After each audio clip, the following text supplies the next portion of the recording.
Mr. Adams, in 1991, you pleaded guilty to 2 counts of withholding information from Congress regarding your involvement in the Iran-Contra affair, for which you were later pardoned by President George H.W. Bush.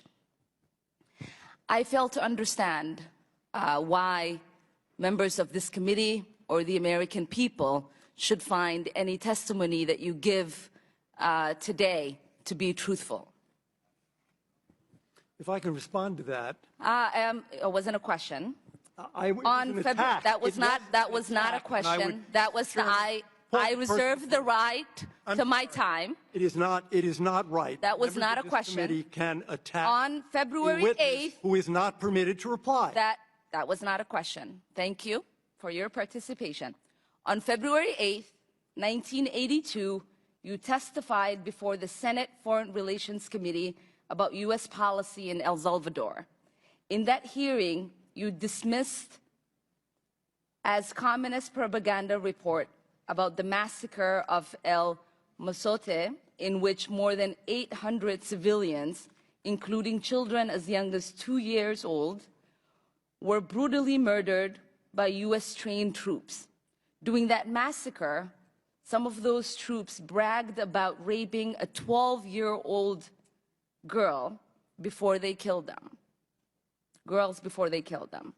You later said that the U.S. policy in El Salvador was a fabulous achievement. Yes or no, do you still think so? From the day that President Duarte was elected in a free election to this day, El Salvador has been a democracy. That's a fabulous achievement. Yes or no, do you think that massacre was a fabulous achievement that happened under our watch? That is a ridiculous question, and I yes or no? No. I will take that as a yes. I am not going to respond to that kind of personal attack, which is not a question.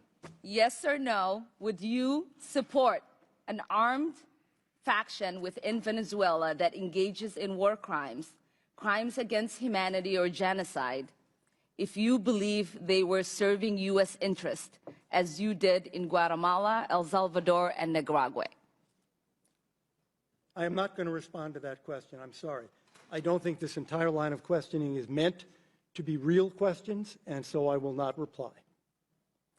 Whether under your watch, a genocide will take place, and you will look the other way because American interests were being upheld, is a fair question, because the American people want to know that anytime we engage a country, that we think about what our actions could be and how we believe our values are being furthered. That is my question. Will you make sure that human rights are not violated and that we uphold international and human rights? I suppose there is a question in there, and the answer is that the entire thrust of American policy in Venezuela is to support the Venezuelan people's effort to restore democracy to their country. That's our policy. I don't think anybody disputes that. The question I had for you is that does the interest of the United States include protecting human rights and include protecting people against genocide? That is always the position of the United States. Thank you. I yield back.